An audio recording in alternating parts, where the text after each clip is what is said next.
How to use trigger links in Maybe. A trigger link is a link that you can create that can actually trigger an action, and allows you to track how many people are clicking on it. These are really powerful for several different reasons, but it's particularly powerful for email marketing and automation workflows. To find your trigger links feature, select Marketing. Along the top nav, select Trigger Links, then from the drop-down, select Links. Here you can see some trigger links we have already created. Let's create a new link.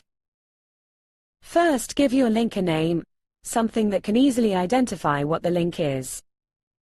Then add your trigger link's URL. When you are happy with your trigger link, select Save. Your new trigger link will now be added to your link list.